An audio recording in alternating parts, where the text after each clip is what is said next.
Hello and welcome to our weekly communion, staying connected in a change and ever-changing world. Well, today I'm with Pastor Rodrigo here in the Jardim Europa.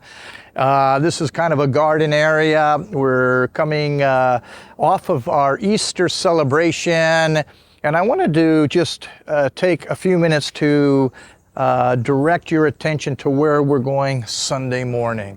One of a really fond memory I have of my father, who was a really loving dad, was this. I was doing some bad things at our house, and around the back of the house we had a sandbox directly under a huge window that was in our family room. And I was writing bad words in the sand, and my dad, I didn't know this, but he was up there looking down and watching me. And so he went to the front door, which was opposite the window, and he yelled my name, Craig.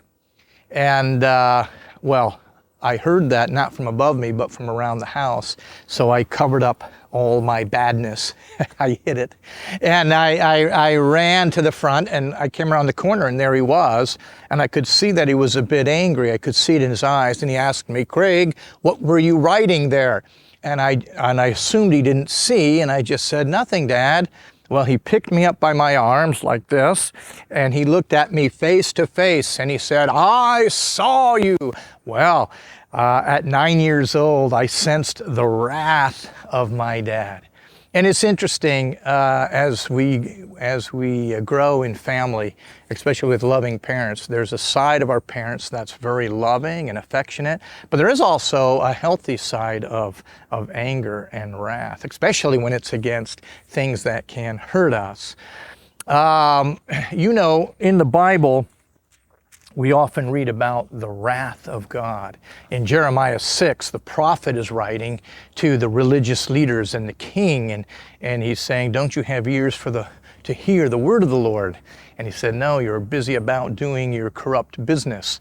But he says this, but I am filled with the wrath of God.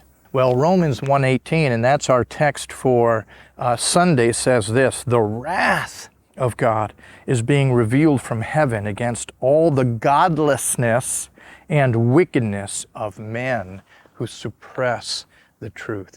You know, many of us, we know people, or even ourselves, it's kind of like a balance, a scale, right? We either want a God that's all love, right? And we believe in that kind of God. Some of us, though, we want a wrathful God that's going to take vengeance, right? Rightful vengeance. And we want a God that's all wrath, right? But the biblical view of God is that the wrath of God is being revealed, and it is a just wrath. And this Sunday we're going to see how we balance love, justice, and wrath in the Bible. We're going to take a look at three questions, really. What is godly wrath? Why is godly wrath necessary? And finally, how is godly wrath being revealed even today among mankind? I want to invite you to join me Sunday morning at Union Church for our worship service at 10 a.m., where we continue our series in the book of Romans, not only, but also the power of the gospel. Thanks for joining me for our weekly communion. Stay well, friends. Stay connected in a changed and ever-changing world.